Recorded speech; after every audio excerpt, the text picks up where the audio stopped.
ऐका, 6 प्रश्न करतात अति महत्वाचे, ज्याच्यामध्ये संपूर्ण भागवत व्याप्त आहे. पहिला प्रश्न, प्रभु मानव के लिए सबसे बड़ा धर्म क्या है? दूसरा प्रश्न, प्रभु वेदामध्ये भगवंताचं नाव जन्मा तर जन्म कसा? तिसरा प्रश्न, जन्म नाही अवतार तर किती? चौथा प्रश्न, प्रभु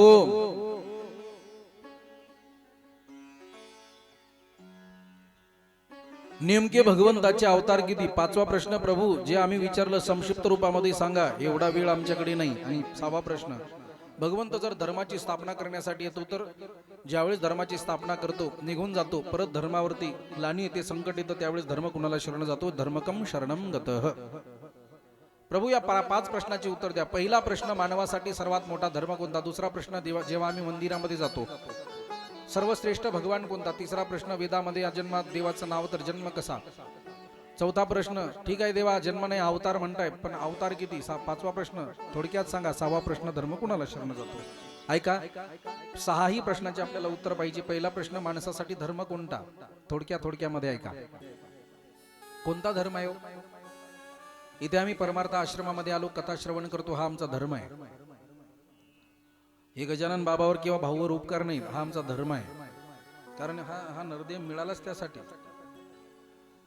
नंबर 2, आम्ही इथे येऊन पंगत घालतो, ते काही भाऊवरती किंवा गजानन बाबावरती उपकार करत नाही, हा आमचा धर्म आहे. कारण अन्नदान श्रेष्ठ दान आहे, हा महायज्ञ आहे, यज्ञामध्ये अन्नदान व्हायलाच पाहिजे. आणि एक वाक्य माझं नोट करा, एक वाक्य माझं हृदयावरती नोट करा, जेवढा आपण इथे दान करतो, दत्ता भाऊ, रामकिसन भाऊ, तात्या, जेवढा आपण इथे दान करतो ना, माझं वाक्य हृदयावरती नोट करा, जेवढा आपण इथे दान करतो त्यापेक्षा 10 पटीने जर त्यांनी नाही दिलं तर जेवढं तुम्ही दान केलं तेवढं माझ्याकडनं 10 पटीने घेऊन जा. हा दरबार आहे गजानन बाबाचा, हा दरबार आहे माझ्या भगवंताचा, हा दरबार आहे माझ्या गोपाल कृष्णजींचा. इथे आम्ही जेवढं देऊ ना माई बाप, त्यापेक्षा 10 पटीने आमच्याकडे वाढतं, कमी होत नाही. कारण आमच्याकडे काय आहे मला सांगा ना, आम्ही काय देतो? आमच्याकडे काय आहे? अच्छा, काय घेऊन आलो सोबत? साधी कॉपीन सुद्धा नाही आणली. अरे नंगा पुंगा आला होता, बरोबर ना? काय आणलं होतं? मुठ बांधून आला आणि मुठ खोलून गेला. काय सोबत येणार आहे महेशराव? काय सोबत घेऊन आलो आणि काय सोबत घेऊन जाणार आहे? अरे सिकंदरा सारखा राजा संपूर्ण विश्व काबीज केलं होतं. सिकंदर संपूर्ण विश्वाला जिंकत या भारतामध्ये आला. महाराज संपूर्ण विश्व जिंकणारा हा सिकंदर जेव्हा अंत समयाला शेवटचा श्वास मोजत होता ना, त्यावेळेस याला काही क्षण फक्त आयुष्य वाढून पाहिजे होतं. त्यासाठी तो त्याचं राज्य दान करायला तयार होता. एक फार गूढ कथा आहे. सिकंदर निघाला, घोड्यावरती निघाला. जात असताना उन्हाळ्याचे दिवस, वाळवंटात फसला, तहान लागली, तहानीने व्याकुळ झाला. आता जर नाही पाणी मिळालं तर मरतो मी. अरे एक घोड जर पाणी नाही मिळालं तर मरतो मी. आता या वाळवंटामध्ये पाणी कुठनं मिळणार? तेवढ्यामध्ये आपल्या मस्तीमध्ये एक फकीर कमंडलू घेऊन निघाला. एक फकीर, अंगावरती फक्त एक कॉपी नाही, अगदी मस्तीमध्ये भगवंताचं भजन करत कमंडलू हातामध्ये निघाला. सिकंदराने बघितला आणि सिकंदराने आवाज दिला, अरे आओ फकीर, ए बाबा, ए साधो, जरा सुन ना. फकीर आपल्या मस्तीमध्ये, साधू आपल्या मस्तीमध्ये भजन करणारा, माझ्या रामाचं भजन करणारा, गोविंदचं भजन करणारा, भोलेनाथाचं भजन करणारा आवाज दिला. डोळे उघडतो.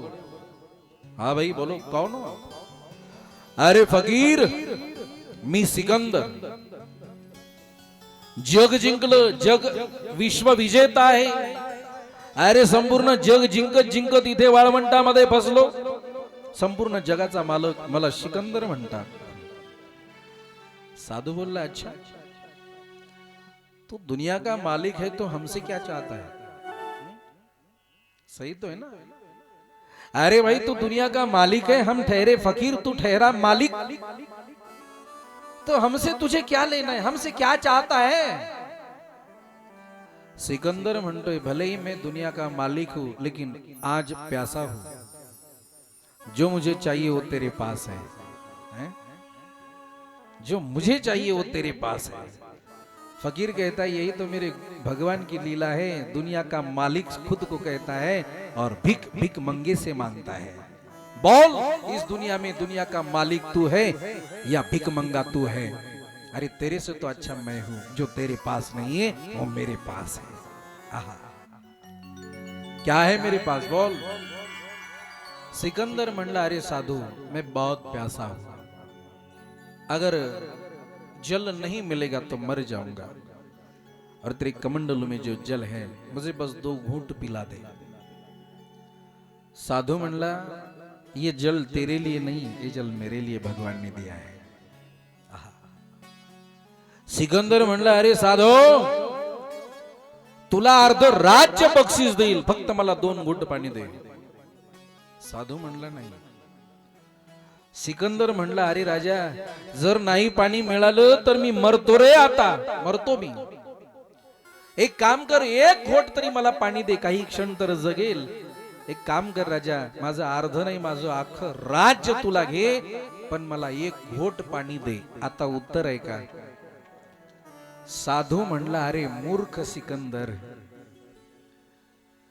काही मिनिट आयुष्य वाढवण्यासाठी 1 घोट पाणी मागतोयस, आणि त्या पाण्यासाठी तुझं संपूर्ण राज्य म्हणजे आयुष्यभर जे जग जिंकत आलास ना, आयुष्यभर फक्त लढाया करण्यामध्ये तो वेळ घालवला रे। आयुष्यभर लढाया करून फक्त जमिनीचा तुकडा मिळवण्यासाठी तू आयुष्य घालवलं, पण एवढं सर्वस्व तुझं राज्य वैभव असताना सुद्धा शेवट तुला 1 घोट पाणी मिळण्यासाठी, 1 घोट पाणी प्राप्त करण्यासाठी हे सर्वस्व दान करावं लागलं। अरे मूर्खा, एवढ्या मोठ्या तुझ्या राज्याची जर 1 घोट पाणी किंमत असेल, तर मग हे राज्य कशासाठी मिळवत बसलास रे? कशासाठी मिळवत बसलायस? अरे बघ, माझ्याकडे साधी 1 कॉपी नाही, काहीच नाही रे। 1 जमिनीचा तुकडा नाही, तुझ्याकडे संपूर्ण जमिनीचे तुकडे, संपूर्ण भारताची, संपूर्ण जगाची जमीन तुझ्याकडे आहे, पण तू सगळ्यात मोठा आता माझ्या समोर भिकारी आहेस। 1 घोट पाण्यासाठी एका साधूकडे भीक मागतोयस, एका फकीराकडे भीक मागतोयस, एका फक्कड साधूकडे भीक मागतोयस, ज्याच्याकडे काहीच नाही। माझ्यापेक्षा भिकारी मोठा तू आहेस ना? पण बघ, अरे माझ्याकडे काहीच नाही, पण विश्वविजेता सिकंदराला जिवंत करण्याचं सामर्थ्य माझ्यामध्ये आहे। देवाने माझ्याकडे एवढं मोठं दिलं, मग तू मोठा की मी मोठा? जमिनीचा तुकडा कमवण्यामध्ये जे आयुष्य घालवलंयस ना राजा, तेवढा वेळ जर माझ्या भगवंताच्या भजनामध्ये दिला असताना, तर या 1 घोट पाण्यासाठी तुला तडफडावं लागलं नसतं रे। हे 1 घोट पाणी साक्षात जगाच्या बापाने तुला आणून तुझ्या मुखामध्ये दिला असतं। है काय करतोय से मिळून? हे सर्व इथेच ठेवायचं ना राजा। खाली हात आया है तू, फार गोड वाक्य आहे महेशराव। खाली हात आया है तू, खाली हाथ आया है तू, खाली हाथ जाएगा। खाली हाताने आला, खाली हाताने जायचं, काय सोबत येणार आहे? संगी नाही रे लंगोटी, धन मिळविली गोट्यानं गोटी। गात बसलो तर आता जास्त वेळ जाईल, मला पुढे जायचंय, ऐका। म्हणून हा आमचा धर्म आहे। इथे आलोय, पंगत करतोय, धर्म आहे। सेवा करतोय, धर्म आहे। ना भाऊवरती उपकार, ना गजानन बाबावरती उपकार। हा, आता आपल्याला रूम कंप्लीट करायची आहे, लवकरात लवकर करायच्या। आता पुढच्या वेळेस मी इकडे आलो ना, ती माझी कुटिया तशी स्पेशल आहे, मला RCC आवडतही नाही। आता भाऊनी ती कुटिया बनवली, अजून एक झोपडी बनवायला सांगणार आहे, ती स्पेशल गवताची। कधी इकडे आलो तर ती झोपडी फक्कड महात्म्याची।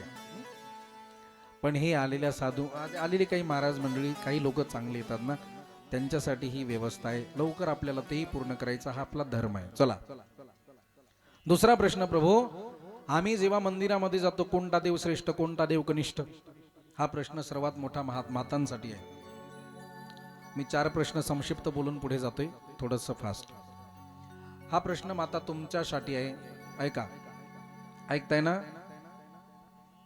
हा प्रश्न तुमच्यासाठी आहे. प्रत्येक माताला माझं सांगणं आहे, आमचा देव वाराला बदलतो की नाही? हा. अच्छा, एकदा हात वरती घ्या जे रोज दररोज गजानन बाबाच्या मंदिरामध्ये येतात, आपल्या आश्रमामध्ये दर्शनाला येतात. रोज येतात. कोण कोण येतात? हात वर घ्या. 1 2 2च हात वर येत आहे. एक फक्कड महात्मा साधू भगवंताचं भजन करायचं आणि भगवंताला म्हणायचा, प्रभू तू मेरे साथ है ना रे. भगवान म्हणले, अरे भाई तू जिस क्षण मुझे याद करेगा तेरे संग मुझे पाएगा. बस विश्वास तो रख. ज्यावेळेस तुला माझी गरज पडेल ना त्यावेळेस मी तुझ्या समोर हजर आहे. फक्त विश्वास ठेव. ज्यावेळेस संकटामध्ये सापडशील ना त्यावेळेस मी हजर आहे. विश्वास ठेव. साधूला बरं वाटलं. 24 तास त्याच्यासाठी भजन करणारा. वेळ कमी असल्यामुळे एक वेळची घटना. पावसाळ्याचे दिवस आहे. साधू जंगलामध्ये निघाले आणि जंगलामध्ये निघालेले साधू मुसळधार धो पाऊस पडतोय. ऐका, फार महत्वाचं आहे, फार गोड आहे.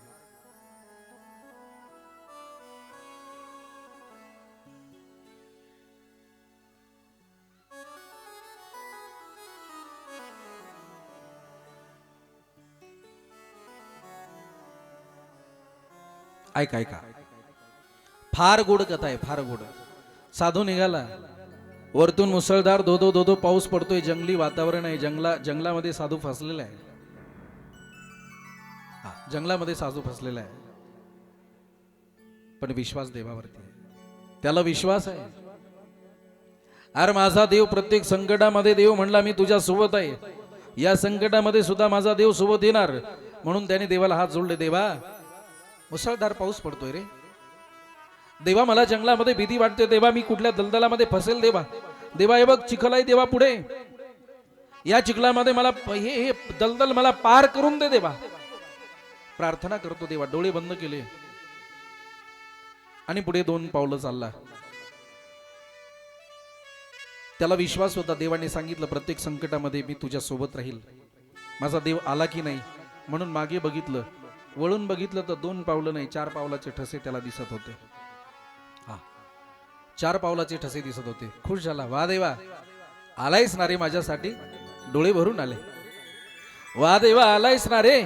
वचन पूर्ण केलंच देवा. प्रत्येक संकटामध्ये सोबत असतोस ना देवा. आलायस आजही. आणि साधू निघाले. आणखी काही 10-5 पावलं पुढे गेला. आधी आधी पंजा पर्यंत ते चिखल होता. आता थोडा घोट्यापर्यंत आला. साधू मागे बघतो. देव आहे ना. 2 पावलं नाही 4 पावलं बघत होता. 2 पावलं देवाचे, 2 पावलं याचे. समाधान वाटलं. वा देवा आहेस माझ्यासोबत. खरंच तू माझ्यासोबत आहेस ना. याचा आनंद आहे. भजन करतो देवाचं. जोरजोरात भजन करतो आणि पुढे निघतो. आणखी पुढे जातो. आता पिंढऱ्यापर्यंत चिखल लागतो. पिंढऱ्यापर्यंत पाय काढायला त्रास होतो. देव आहे ना सोबत. परत मागे पाहतो. 4 पावलं पाहतो. समाधान वाटतं. आणखी पुढे जातो. गुडघ्यापर्यंत चिखल येतो. आता त्याला वाटतं जसा पुढे जातो तसा फसत चाललोय. पण देव तर सोबत आहे ना. म्हणून मागे बघतो. आतापर्यंत 4 पावलाचे ठसे बघत होता. पण जेव्हा जेव्हा गुडघ्यापर्यंत पाय फसत होते ना तेव्हा त्याला 4 पावलं नाही तेव्हा त्याला 2च पावलं दिसत होते. आता मात्र रागावतो. आता डोळ्यात रागाने पाहतो. डोळ्यात अश्रू आहेत. आणि म्हणतो अरे देवा जोपर्यंत मला चालणं सोपं होतं माझ्या सोबत होतास. अरे आता मी या दलदलामध्ये फसतो. ना पुढे जाऊ शकत ना मागे जाऊ शकत. या दलदलामध्ये मला सोडून निघून गेलास देवा. अरे आतापर्यंत तुझे 2 पावलं माझे 2 पावलं 4 पावलं दिसत होते. पण या दलदलामध्ये मला जास्त फसून निघून गेलास ना देवा, अरे आधीच जर आला नसता तर मी तेव्हाच मागे गेलो असतो रे, तेव्हाच मागे गेलो असतो ना. रडतो माय बाप, राग येतो आणि म्हणतो देवा आता ये माझ्या समोर, मग बघतो तुला. अरे 24 तास माळा झोळीवरती तुझं भजन करतो रे.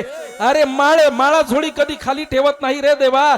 24 तास या माळा झोळीवरती माळ जाप करतो देवा, एक क्षण सुद्धा तुला विसरत नाही ना रे देवा. तुझ्यासाठी या जगाचा त्याग केला रे, तुझ्यासाठी सर्वस्वाचा त्याग केला. तुझं भजन करतो आणि संकटात सोडून निघून गेला. लाज नाही वाटत? माळ घेतो, माळ तोडतो, फेकून देतो. देवा अरे संकटात विसरलायस ना देवा, आजपासून तुझा आणि माझा संबंध संपला देवा. आजपासून तू माझा नाही आणि आजपासून मी तुझा नाही. घुटणाभर चिखल आहे, पुढे जातो पण जास्त चिखल येत नाही, तेवढ्याच चिखलामध्ये कसा बसा रस्ता तय करतो. त्या किचडमधनं चिखलामधनं बाहेर येतो, थोडस पाणी पाहतो, हात पाय धुतो, तोंडावरती पाणी मारतो. रागाने लालबुंद झालेला थोडस शांत व्हावं म्हणून तोंडावरती पाणी मारतो आणि त्या फडक्याने उपरण्याने तोंड पुसायला जातो. तर जगाचा बाप समोर उभा आहे. आता ऐका, आता रागवलेला साधू जेव्हा देव समोर पाहतो, अरे आगीमध्ये पेट्रोल उतावं तेवढा राग येतो आणि आता वीज कडकडावी असा कडकडतो. काय देवा लाज नाही वाटत? अरे जेव्हा गरज होती तेव्हा आला नाही, आता गरज नाही तर समोर उभा राहिला. अरे खबरदार देवा, तुझा आणि माझा संबंध केव्हाच संपला. अरे चालता हो देवा माझ्या मार्गावर. भगवान म्हणले अरे साधू, अरे बाबा कहा भयो है? अरे बाबा इतना गुस्सा काहे को हो रहा है बाबा, कहा भयो ये तो बता. भगवंत बालरूपामध्ये येतात ना, मोठी प्रेमाची भाषा वापरतात, ती ब्रिज भाषा आहे. अरे बाबा कहा भयो है, क्यों चिल्ला रहा है बाबा, तनिक मैं बता तो सही कहा बात है. आता साधू म्हणतात क्यों लाला, तो को पतो नाही? अरे लज्जा नहीं आवे, शर्म नहीं आवे? जब मोको तेरी जरूरत थी लाला तब तो भाग गया, और अभी कछु जरूरत ना है तो सामने खड़ा है, लज्जा नहीं आती? त्यावेळेस भगवंताने सांगितलं बाबा तू कैसे कह सकता है मैं तेरे साथ नहीं था? कसं काय म्हणू शकतो मी तुझ्या सोबत नव्हतो? साधू म्हणला म्हणजे? अरे बाबा तू कशावरनं म्हणतोयस मी तुझ्या सोबत नव्हतो? त्यावेळेस साधू म्हणतो काय देवा, अरे जेव्हा माझे पिंडरी पर्यंत पाय या चिखलामध्ये जात होते तेव्हा तोपर्यंत सोबत होतास. कशावरनं? अरे तुझे 2 पाय माझे 2 पाय 4 पाय मला मागे दिसत होते, पण जेव्हा घुटण्यापर्यंत माझे पाय फसत होते तेव्हा फक्त 2च पाय दिसत होते माझे, म्हणून म्हणलं तू मला सोडून गेलायस. भगवान म्हणले बाबा गुडघ्यापर्यंत चिखल तुझ्या आला, हे दलदल आहे. गुडघ्यापासून मांडीपर्यंत आले का रे? पुढे तू फसलास का रे? साधू म्हणला नाही बाबा, नाही देवा. बरं गुडघ्यापर्यंत चिखल होता, तुला तो चिखल पार करायला त्रास झाला का रे? साधू म्हणला नाही देवा, तसं काही जाणवलं नाही. मला असं वाटलं मी चिखलात नाही, मी चालतच नाही, मी सहज चिखल पार केला रे, पण मी रागात होतो देवा, मला कळालं नाही. भगवान म्हणले अरे वेड्या बाबा, जोपर्यंत तुला चालता येत होतं, सहन होत होतं, तोपर्यंत मी तुझ्या पाठीमागे होतो रे. पण ज्यावेळेस तुझे जास्तच पाय फसणार होते, पाय फसल्यानंतर तू चालू शकत नव्हता ना. भगवान म्हणले वेड्या बाबा, ज्यावेळेस तुझे जास्त पाय फसत होते त्यावेळेस तू चालत नव्हता, त्यावेळेस तू माझ्या खांद्यावरती होता आणि मी एकटा तुला चालवत होतो. तू चालत नव्हता बाबा, तू माझ्या डोक्यावरती होता आणि मी चालत होतो तुला खांद्यावरती घेऊन, म्हणून तुला ते जाणवलं नाही ना. आता ऐका, साधू जेव्हा हे वाक्य ऐकतो ना मायबाप, हंबरडा फोडतो आणि साधू म्हणतो देवा देवा हे पापी जीव आहे रे देवा, माझी मती मारली होती रे देवा, देवा मला क्षमा कर देवा. देवा मी स्वार्थी आहे ना रे देवा, तुझं हे प्रेम मी काय समजू शकणार आहे देवा, आम्हाला क्षमा कर देवा. भगवान म्हणले बाबा अगर विश्वास हो ना तो हर पल हर क्षण मैं तेरे साथ हूं. अगर विश्वास ना हो ना प्यारे तो मंदिरातला देव सुद्धा आम्हाला दगड दिसतो. म्हणून म्हणतायत ना विश्वास जर असेल तर मंदिरातला दगड आम्हाला देव दिसतो, आणि विश्वास जर नसेल तर देवातला देव सुद्धा आम्हाला दगड दिसतो. विश्वास ठेवा गड्या, विश्वास ठेवा. अरे ऐका, माणूस खऱ्यावरती विश्वास ठेवत नाही, खोट्यावरती ठेवल्याशिवाय राहत नाही. माझं भागवत हे शिकवतं, भाई विश्वास रखो भगवान तेरे साथ है. फार गोड भजन आहे, 2 लाईन गाऊयात.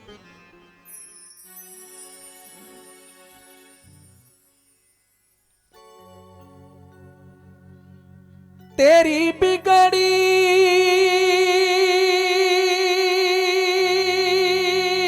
बनाएगा,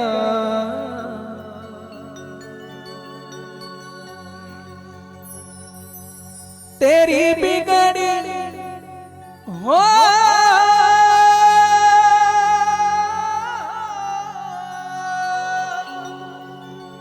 तेरी बिगड़ी बनाएगा,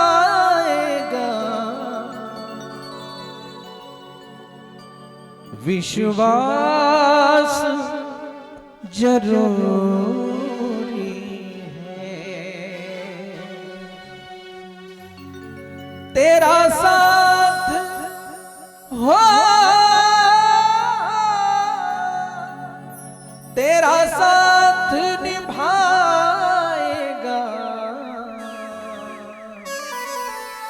विश्वास जरूरी है.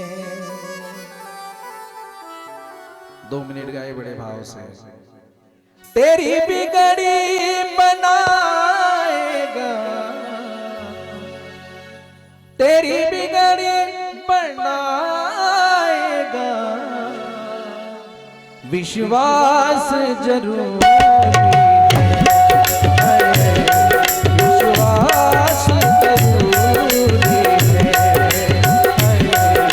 विश्वास जरूरी है.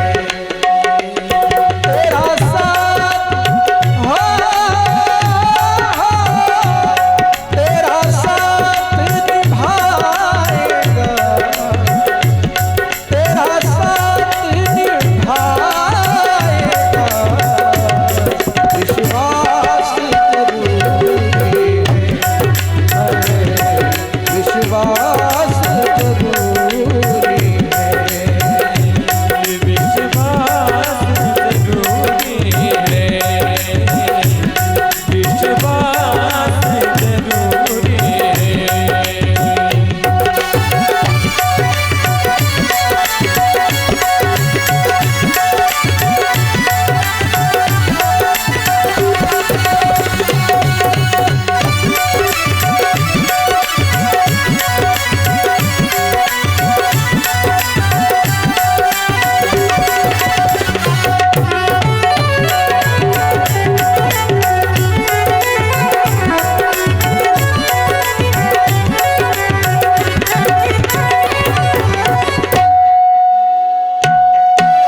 जिस भी सच्चे मन से उसका हो जाएगा, जिस भी तू सच्चे मन से उसका हो जाएगा, हर पल हर वक्त तू उसको अपनी संग पाएगा, हर पल हर वक्त तू उसको अपनी संग पाएगा. तेरे संग संग तेरे संग संग हाँ तेरे संग संग चलेगा वो,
जरूर